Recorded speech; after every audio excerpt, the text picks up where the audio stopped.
So golf is made extremely difficult by vast majority of all amateur golfers, and that's because so many golfers view and look way too much into technique. Now, technique is of course important, my whole channel is based on it, but there's only really three things that actually matter for us to play good golf.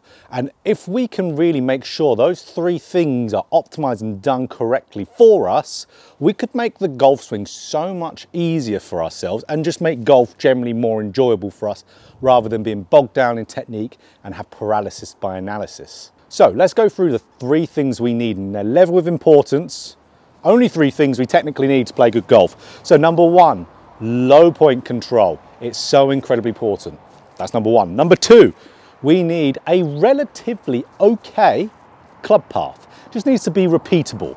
So, number three, we need club face control. Good, reliable club face control. So, okay, number one, low point control. This is what creates, let's say with our irons, the ball and turf contact, and it's what creates our angle of attack, whether that's up, level, maybe slightly down with driver. So let's talk about it in the iron sense here.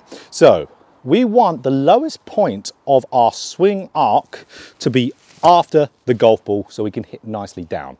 This is what's going to create the ball and turf contact. The other two do not matter if this one's here, because who cares what your curvature of the shot is if you're fatting or topping the golf ball? It does not matter, does it? So that's why we need this to be in there number one. Why I stress so much for players in my lessons or videos here on YouTube.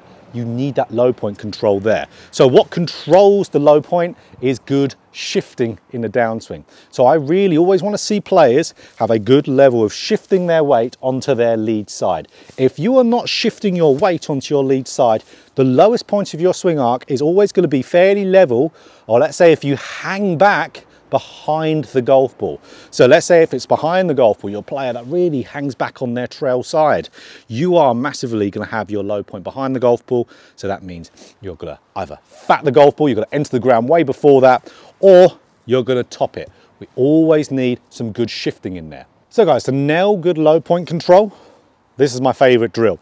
So this is where it's the ball forward drill. So you have the ball at the front of your stance and you have the club out the middle. So I've just got an 8-iron here. Ball should definitely not be this far forward of an 8-iron, but of course it's the drill. So ball forward, club out the middle. For me to hit this ball, what have I got to do? I've got to shift to be able to strike it solidly. If I don't shift to get that low point forward, what's going to happen? I'm going to fat, I'm going to thin it. So let me just hit this ball. That's all I've got to think of. Just hit it.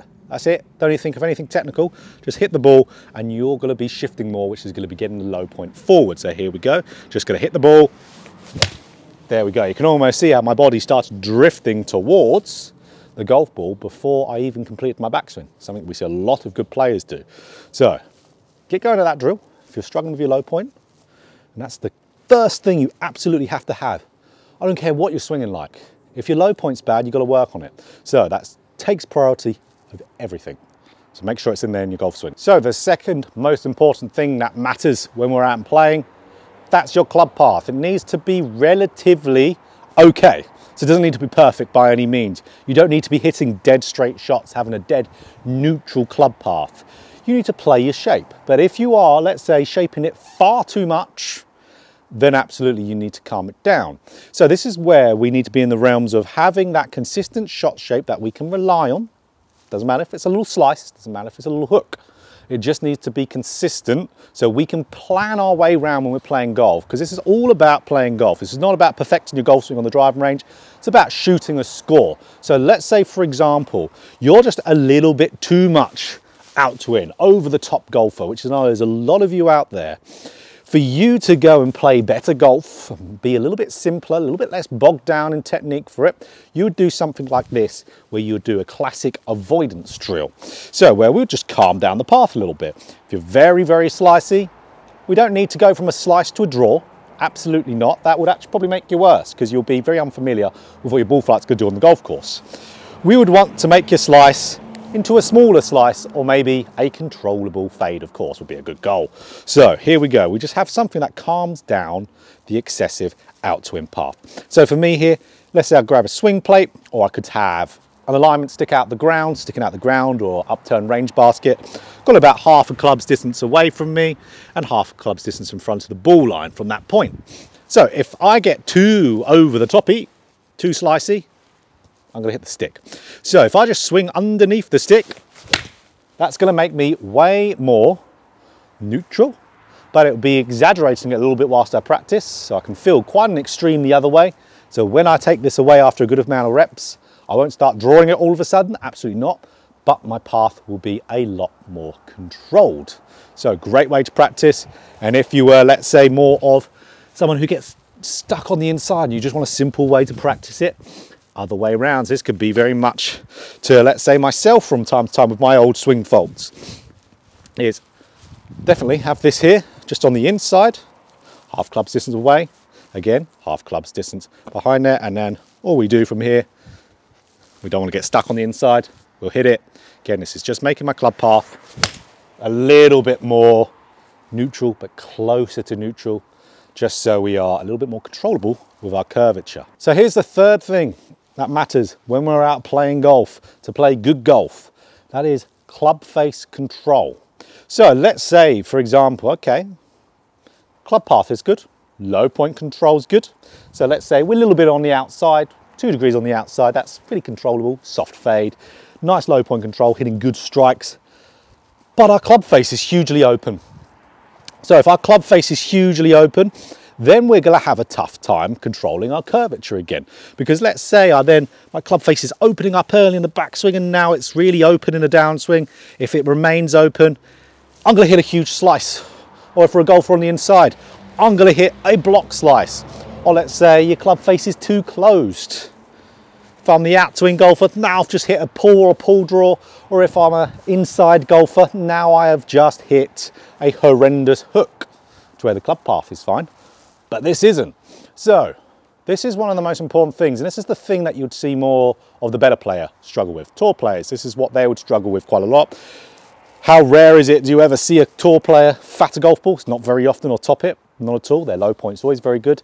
Their club path, if you measure their club path, it would be really, they'll be hitting the same number on club path over and over again.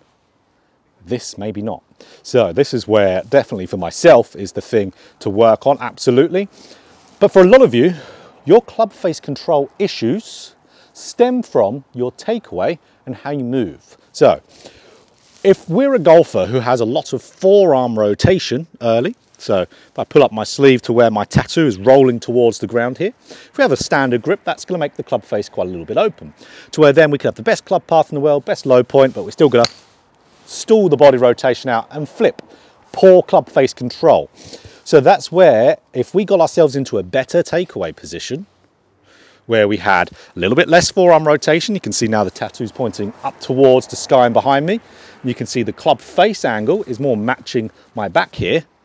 That takeaway is going to make a much more stable club face, squarer to the swing arc, and then if my other two good elements are good, then I've got way more of a chance to play really, really well. So that's where club face control is incredibly important. You can play good golf with timing in it if you've got good path, good low point, but it won't be consistent. It really won't be. So here's a good drill to do for this, especially for the takeaway. As club face control, there is very many reasons, just like there is for the other 2 points, to why you might not be doing it well. But on YouTube here, we want to give you the information that will hit the most amount of players. And for me, I will always see players struggle with their takeaway. So let's do a takeaway drill. Get that club face as square as we can, as early as we can. So we'll get into shaft parallel to the ground. Make sure the hands are about a fist distance away from your trail leg. And make sure you're having the club face here slightly angled down, so it's matching your spine. We're going to stop there. Good. Swing up, swing through. So we're just doing this little pause drill. So if we do another one here, let me pick a ball that isn't broken. That will do. So get into this nice pause takeaway drill. Good. Swing up, swing through. So I'm making sure I'm square to the arc, pausing there, swinging up, swinging through, getting that club face square early. We can absolutely have poor club face control from there, but for a lot of you, that would be the best way to give yourself the best head start. It's very individual when it comes to why a player might be losing their club face control. So ultimately here, guys, we've got 3 good drills we could do. to get good at all these different parts. Do you need to do all these drills though? No. I would very much advocate for you to know your golf swing to the extent to where you can say, okay, club path is good, club face control is actually quite good, but I can't stop fatting and thinning the golf ball. My low point must be a little bit off, to where then you start working on that. And I can guarantee you, if you're that player, you will start playing better. Where if you're a golfer who's got good, let's say, if we did it in order, you had good low point control, good club path, but your club face control is iffy from day to day, work on some club face drills for there to get that control. Encourage you to be squarer to the arc, better turn, better rotation, keep it square. You'll start playing better, to where then it becomes so much easier to keep your game in a good state without being overly technical. And really that's how you can have your swing in, let's say, a very unique way. Why we see tour players out there with such different looking golf swings, some of them with very timing orientated golf swings, but ultimately they manage to control their low point very well. They have a very relatively okay club path that they can rely on, and their club face control is pretty good. So that's really where you can essentially swing your own swing. And if you want to add little bits in there, let's say you're not happy with how your shaft movement is on the way down, then you can work on some shallowing. If you want to work on your wrist angles, you can work on that. If you want to work on optimizing your vertical forces or just your ground forces in general, you can do that. But make sure first you've got a baseline idea of what you need to work on with your low point, your club path, and your club face control. Those are the three keys to no matter really how you're generally swinging. If you can figure those out for yourself, or maybe online lessons, of course, there's a link in the description for online lessons with me so we can figure out what you need to work on. You'll always be in a good state with your game and be able to play when you need to play and play well. So, golf swing can be easier than we actually think it is. It really can be. It doesn't need to be as complicated. Get the basic bits done right with the key things you need to do well, and you're going to be good. So, if you like this video, of course, click that like button. If you want more golf instruction just like this, hit the subscribe button, hit the bell button too to be notified every time I put out a video. So these three things, if you can do those, you're going to be playing some really good golf no matter how your swing actually looks.